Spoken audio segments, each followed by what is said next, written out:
एक दो तथ्य रखना चाहता हूं। जैसे तस्लीम रहमानी साहब ने कहा अंग्रेज किसको क्या दे रहे थे।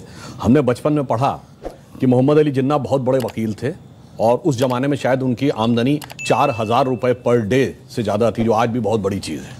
और मोतीलाल नेहरू उससे भी बड़े वकील थे। मैं पूछना चाहता हूं, ये उस जमाने में हजारों रुपए पर डे की आमदनी के लिए पेमेंट कौन करता था?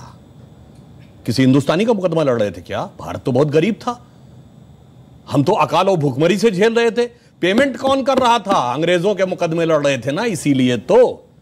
और मैं यह भी बताना चाहता हूं, जिसमें अशफाक उल्ला खां, राम प्रसाद बिस्मिल, चंद्रशेखर आजाद, काकोरी कांड, जो लखनऊ के पास ब्रिटिश सरकार का खजाना क्रांतिकारियों ने लूट लिया था, ब्रिटिश सरकार का वकील कौन था?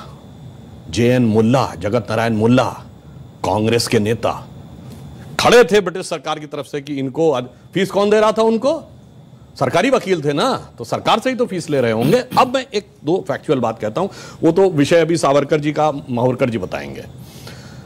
मैं एक बात कोट करता हूं। बहुत बड़े एक साहित्यकार हुए VS नायपॉल, जिनको 2003 में नोबेल पुरस्कार मिला है अपनी किताब एमंग द बिलीवर्स के लिए। उन्होंने बहुत पहले एक किताब लिखी, इंडिया द वुंडेड सिविलाइजेशन। उन्होंने कहा भारत दुनिया का एक विचित्र देश है, एकमात्र देश है जहां राष्ट्रवाद को बढ़ाने वाला नहीं, राष्ट्रवाद को कमजोर करने वाला इतिहास पढ़ाया जाता है। नंबर 2, उन्होंने कहा ये एकमात्र देश है जो अपने लिखे इतिहास को ऑथेंटिक नहीं मानता, दूसरों के लिखे इतिहास को ऑथेंटिक मानता। उन्होंने कहा ब्रिटेन में जाइए, कोई ब्रिटिश, फ्रेंच या जर्मन के लिखे इतिहास को नहीं मानता, कोई जर्मन, इटालियन या स्पेनिश के लिखे इतिहास को नहीं मानता।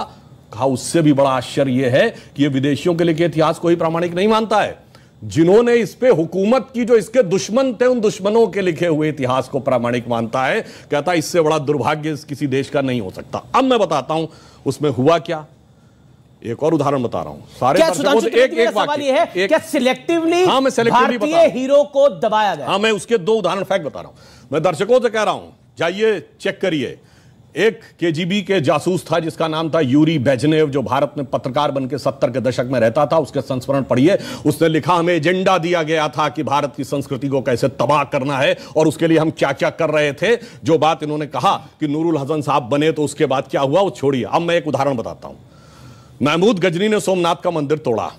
जवाहरलाल नेहरू ने डिस्कवरी ऑफ इंडिया में पेज नंबर 235 पे यह लिखा कि वो तो एक योद्धा था, उसका धर्म से कोई लेना देना नहीं था, उसने जो लूटपाट की है वो अपने किंगडम को इनरिच करने के लिए की है।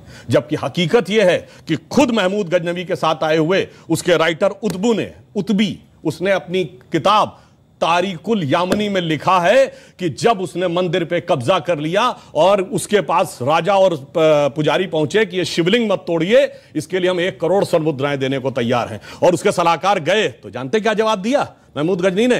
कि मैं तोड़ूंगा जरूर, इसलिए कि कयामत के दिन मैं बुत फरोश के रूप में जाना जाऊं, बुत शिकन के रूप में जाना जाऊं, बुत फरोश के रूप में। यानी नहीं पता पढ़ाई जाती, यानी ट्रेवल, यानी मैं एक बुत फरोश का मतलब हुआ कि जो मूर्तियों के साथ बिजनेस कर रहा हो, उसके लिए नहीं, मूर्ति को तोड़ने। फिल्में हम लोग देखते हैं, युवा पीढ़ी को प्यार मोहब्बत की बातों में बड़ा आनंद आता है। एक लाइन और कह दूं तो, प्यार मोहब्बत की बात हो तो क्या नाम याद आते हैं? शाहजहां, नूरजहां, जोधा अकबर, सलीम अनारकली, शीरी फरहाद, लैला मजनू, यही पढ़ाया गया ना। जबकि एक मुगल बादशाह बताइए जिसकी 1 दर्जन से कम ऑफिशियल बीवियां रही हों, और एक भी बादशाह बताइए ऐसा कैसा प्यार था तो 10-10 के साथ हो जाता था। स्त्री के प्रति समर्पित निष्ठावान प्रेम का प्रतीक 3 पीढ़ियों से हमारे दिमाग में ऐसे भर दिया गया कि बच्चे से पूछिए तो उसे यही याद आता है। इसे कहते हैं एजेंडा। और एजेंडा सिर्फ एक तरफ नहीं था। इंडिया गेट के सर्किल पे घूम जाइए, बाबर रोड, हुमायूं रोड, अकबर, वो सब तो अलग है। आपको मानसिंह रोड भी मिल जाएगी, मगर राणा प्रताप रोड नहीं मिलेगी।